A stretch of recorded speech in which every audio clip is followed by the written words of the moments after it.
Hello बच्चों, let's read the question. Question says determine the area enclosed by the curve y is equal to x cube and the lines y is equal to 0, x is equal to 2 and x is equal to 4. First we see the key concept. Let fx is equal to y हम लिख सकते हैं function of y be a continuous function. अगर fx हमारा क्या है, continuous function हो, defined on closed interval a comma b, then area enclosed by curve. तो एक ऐसा एरिया जो एक कर्व से बाउंडेड हो. एक्स एक्सिस देखिए हमें y इज इक्वल टू 0 दिया गया है, y is equal to 0 x axis को रिप्रेजेंट करता है. And lines x is equal to a and x is equal to b is, यानी अगर हमें कोई एरिया फाइंड आउट करना है जो एक कर्व से बाउंडेड है, एक्स एक्सिस से बाउंडेड है और line x is equal to a and x is equal to b से बाउंडेड है, तो उसका एरिया हम कैसे फाइंड आउट करेंगे? Integration of y dx within limit a to b. Definite integral की हेल्प से हम एरिया फाइंड आउट कर सकते हैं. गिवन यहाँ हमें कर्व क्या दी गई है, y is equal to x cube. जब भी आपको एरिया फाइंड आउट करना हो तो आप सबसे पहले एक रफ स्केच बना लेंगे. रफ स्केच से डायग्राम हमें देखेंगे कौन सा एरिया फाइंड आउट करना है और फिर हम एरिया फाइंड आउट कर सकते हैं. हमें यहाँ दिया गया y is equal to x cube, मैं इसे इक्वेशन फर्स्ट बोल रही हूँ. दूसरा हमें दिया गया y is equal to 0. y is equal to 0 क्या है, सिर्फ एक्स एक्सिस को रिप्रेजेंट कर रहा है.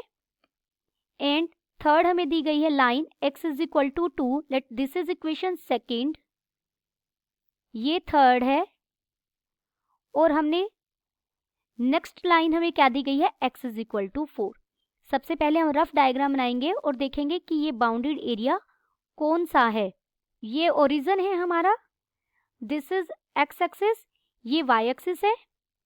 y is equal to x cube. इसका ग्राफ देखेंगे हम कैसे बनेगा. के लिए आप एक टेबल बना लीजिए.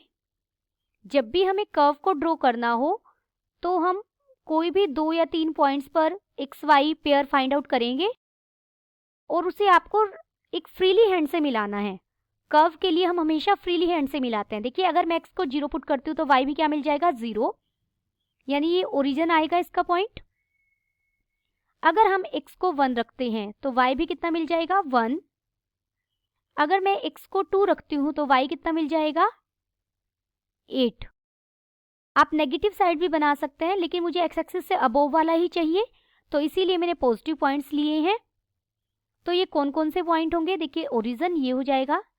मान लीजिए यहाँ 1 2 3 4 5, 1 2 3 4 5 और इधर हमने लिया 1 2 3 4 5 6 7, यहाँ कहीं 8 होगा. 0 पर 0 और 1 पर 1 पॉइंट मिल रहा है हमें यहाँ. सॉरी, थोड़ा सा ऊपर बनेगा, ये हो जाएगा 1 पर 1 और 2 पर ये 8.8 वैल्यू ले रहा है. ये अगर आप ये ग्राफ देखेंगे तो ये इस तरीके से जाएगा अगर आप इसको फ्री हैंड से मिलाएंगे और ये और आगे वैल्यू लेता रहेगा. हमें 4 पर वैल्यू इसलिए नीडेड है, अगर मैं x को 4 लेती हूँ तो y कितना हो जाएगा, ये 64 हो जाएगा. तो यहाँ ये ग्राफ जस्ट मैं आपको एक आइडिया दे रही हूँ इस ग्राफ का, आप इसे इस तरीके से बनाएंगे. यहाँ ये पॉइंट्स आप बहुत छोटे छोटे ले लेंगे तो ये इस तरीके से होता हुआ ये ऐसे जाता है इसका ग्राफ. इधर ऐसे जाएगा. अगर आप नेगेटिव लेंगे तो नेगेटिव वैल्यूज आएगी, पॉजिटिव लेंगे तो पॉजिटिव. हमें x is equal to 2 line लेनी है. x is equal to 2 line हमारी y एक्सिस के पैरेलल ये लाइन होगी. And x is equal to 4 पर ये 64 वैल्यू लेगा. आप इन वैल्यूज को मत लिखिए, इधर मैं ये वाली वैल्यूज इरेज कर रही हूँ.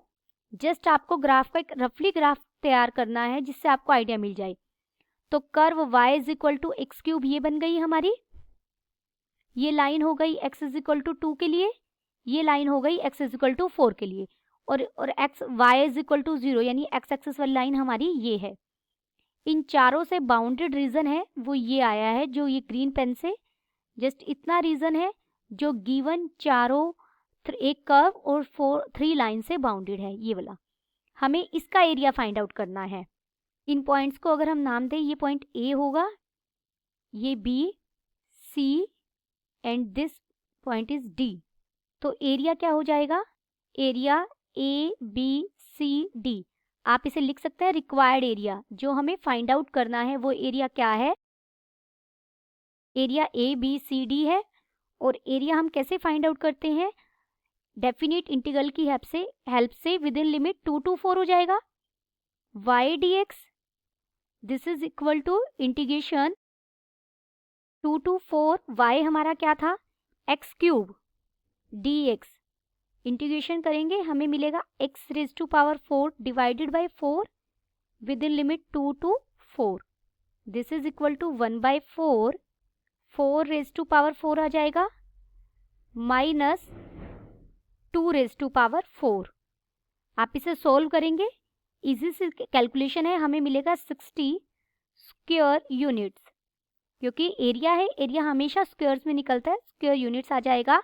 Therefore required area is equal to 60 square unit. Then the final answer is required area is equal to 60 square units. Hope you understood it well. Best of luck.